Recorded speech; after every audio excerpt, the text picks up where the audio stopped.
The draft resolution is one we are confident will elicit the support of the vast majority of the UN membership.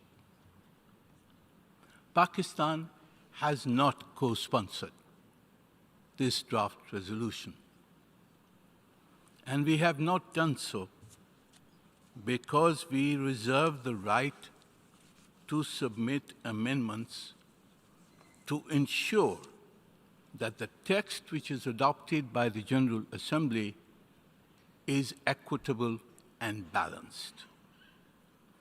And it is a matter, therefore, of deep regret, if not surprise, that some friends of Israel have introduced amendments to once again condemn only one side, but exonerate the other.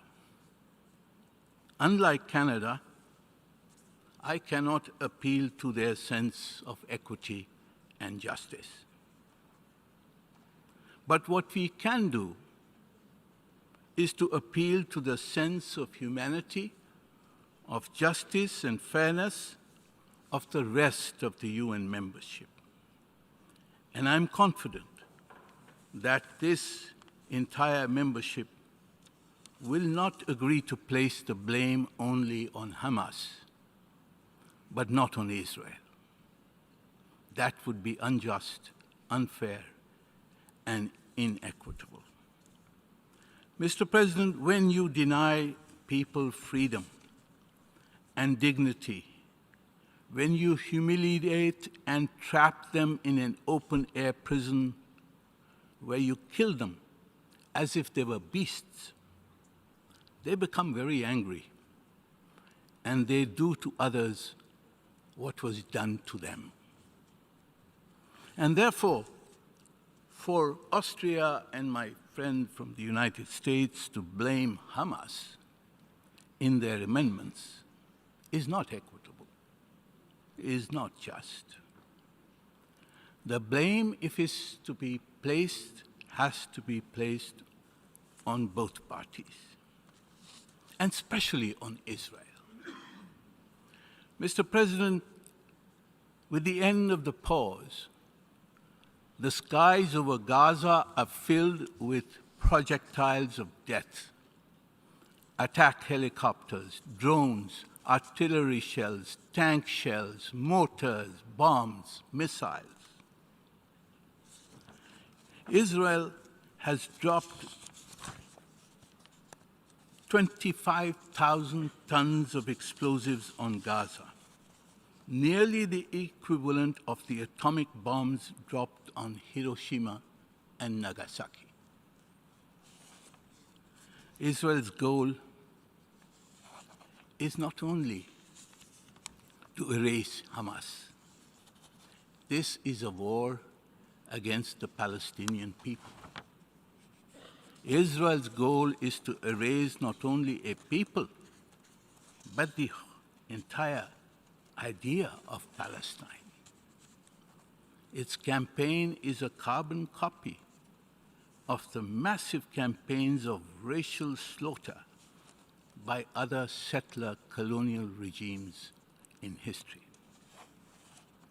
Mr. President, over 18,000 Palestinians in Gaza have been killed, another 42,000 wounded, and more than 1.8 million people, over 80% of Gaza's population, have been driven from their homes.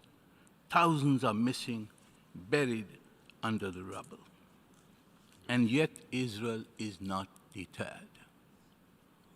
Is this any form of legitimate self-defense when you can kill 18,000 civilians with impunity and enjoy the protection in the Security Council against action? Therefore, I would appeal to all the membership to see this one-sided slaughter that is taking place. if Hamas is named and not Israel, you will provide a justification to the Israeli war machine to continue its roulette wheel of death.